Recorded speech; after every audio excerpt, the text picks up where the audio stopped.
شروع اللہ کا نام لے کر جو بڑا مہربان نہایت رحم والا ہے۔ سچ مچ ہونے والی، وہ سچ مچ ہونے والی کیا ہے؟ اور تم کو کیا معلوم ہے کہ وہ سچ مچ ہونے والی کیا ہے؟ وہی کھڑکھڑانے والی جس کو سمود اور عاد دونوں نے جھٹلایا۔ سو سمود تو زبردست زلزلے سے ہلاک کر دیے گئے، رہے عاد تو ان کو نہایت زوردار آندھی سے تباہ کر دیا گیا۔ اللہ نے اس کو 7 رات اور 8 دن ان پر چلائے رکھا۔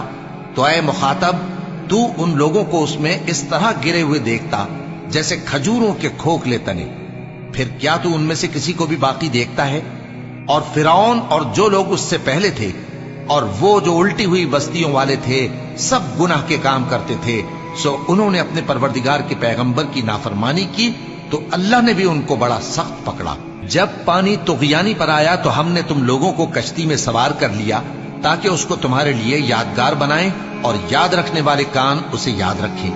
پھر جب سور میں ایک بار پھونک مار دی جائے گی اور زمین اور پہاڑ دونوں اٹھا لیے جائیں گے، پھر ایک بار ہی توڑ پھوڑ کر برابر کر دیے جائیں گے، تو اس روز ہو پڑنے والی یعنی قیامت ہو پڑے گی، اور آسمان پھٹ جائے گا تو وہ اس دن کمزور ہوگا، اور فرشتے اس کے کناروں پر ہوں گے، اور تمہارے پروردگار کے عرش کو اس روز 8 فرشتے اپنے اوپر اٹھائے ہوں گے۔ اس روز تم لوگ سب پیش کیے جاؤ گے اس طرح کہ تمہاری کوئی پوشیدہ بات چھپی نہ رہے گی۔ اب جس کا اعمال نامہ اس کے داہنے ہاتھ میں دیا جائے گا وہ دوسروں سے کہے گا کہ لیجئے میرا نامہ اعمال پڑھیے، مجھے یقین تھا کہ مجھ کو میرا حساب کتاب ضرور ملے گا۔ بس وہ شخص من مانے عیش میں ہوگا، یعنی اونچے باغ میں جس کے میوے جھکے ہوئے ہوں گے۔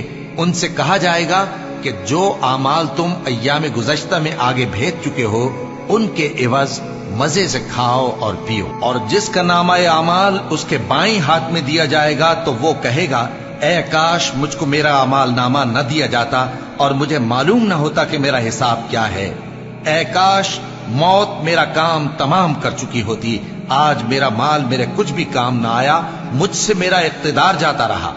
حکم ہوگا کہ اسے پکڑ لو، اب اسے طوق پہنا دو، پھر دوزخ کی آگ میں اسے جھونک دو، پھر زنجیر سے جس کی لمبائی 70 گز ہے جکڑ دو۔ یہ نہ تو اللہ عظمت والے پر ایمان لاتا تھا اور نہ فقیر کے کھانا کھلانے کی ترغیب دیتا تھا، سو آج اس کا بھی یہاں کوئی دوست نہیں اور نہ اس کے لیے کوئی کھانا ہے سوائے زخموں کے دھون کے، جس کو گناہگاروں کے سوا کوئی نہیں کھائے گا۔ سو میں ان چیزوں کی قسم کھاتا ہوں جو تم کو نظر آتی ہیں اور ان کی جو تمہیں نظر نہیں آتی، کہ یہ قرآن ایک معزز فرشتے کا پہنچایا ہوا کلام ہے، اور یہ کسی شاعر کا کلام نہیں، مگر تم لوگ بہت ہی کم ایمان لاتے ہو، اور نہ کسی کاہن کا قول ہے، لیکن تم لوگ بہت ہی کم غور و فکر کرتے ہو۔ یہ رب العالمین کا اتارا ہوا ہے، اور اگر یہ پیغمبر ہماری نسبت کوئی بات جھوٹ بنا لاتے تو ہم ان کا داہنا ہاتھ پکڑ لیتے، پھر ان کی رگے گردن کاٹ ڈالتے، پھر تم میں سے کوئی ہمیں اس سے روکنے والا نہ ہوتا۔ اور یہ کتاب تو پرہیزگاروں کے لیے نصیحت ہے، اور ہم جانتے ہیں کہ تم میں سے بعض اس کو جھٹلانے والے ہیں، نیز یہ کافروں کے لیے موجب حسرت ہے، اور کچھ شک نہیں کہ یہ یقین کرنے کے لائق ہے۔ سو تم اپنے پروردگار عظیم کے نام کی تسبیح کرتے رہو۔